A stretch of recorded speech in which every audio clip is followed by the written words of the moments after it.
होली से जुड़ी पौराणिक कथाएं। कामदेव की कथा। होली से जुड़ी इस कथा के अनुसार सदियों पहले सती की मृत्यु के बाद भगवान शिव दुख में डूब गए थे। भोलेनाथ गहरे क्षोभ में थे, जिससे समूचा संसार प्रभावित होने लगा था।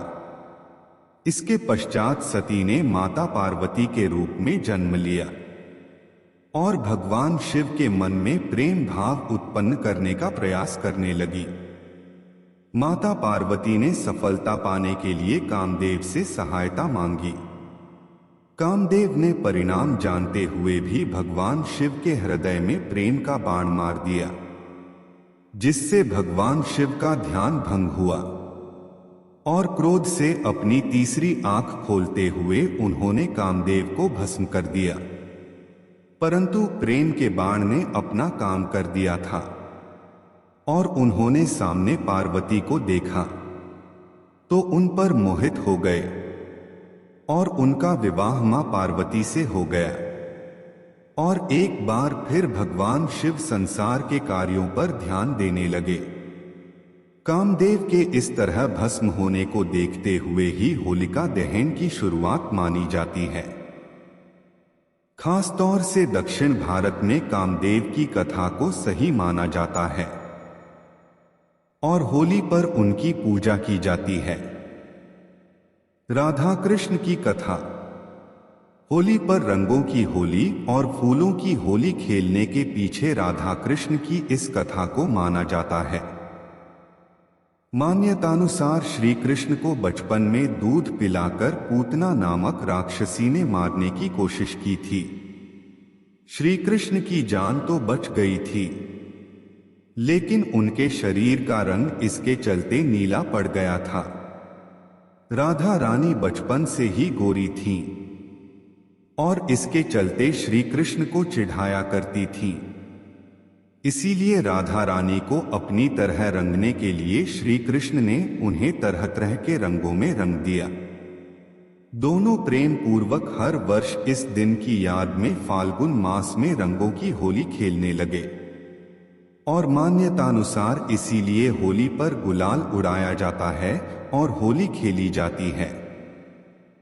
फूलों की होली खेलने के पीछे भी राधा कृष्ण की कथा है।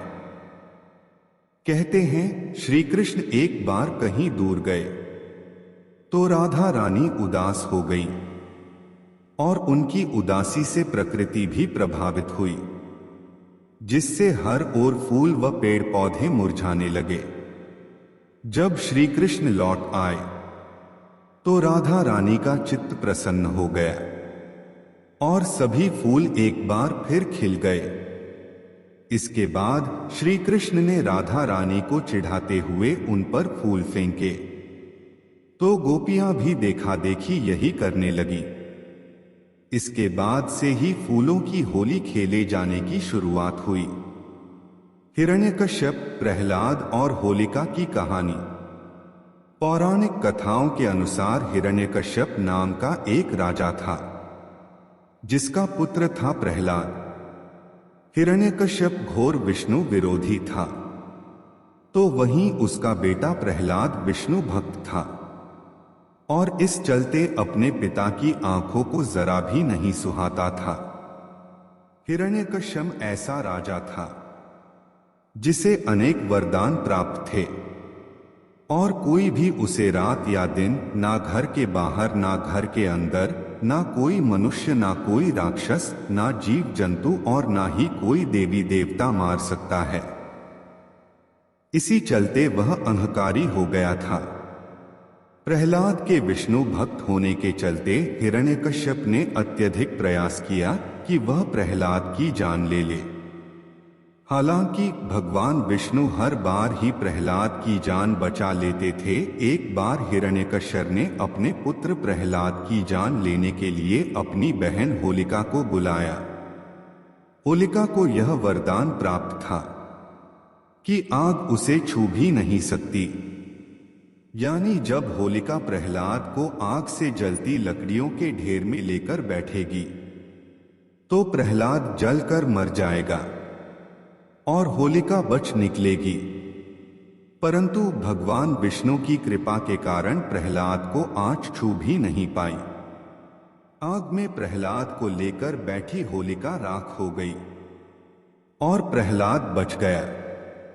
इस दिन को बुराई पर अच्छाई की जीत माना जाता है और इसी चलते प्रतिवर्ष होलिका दहन किया जाता है।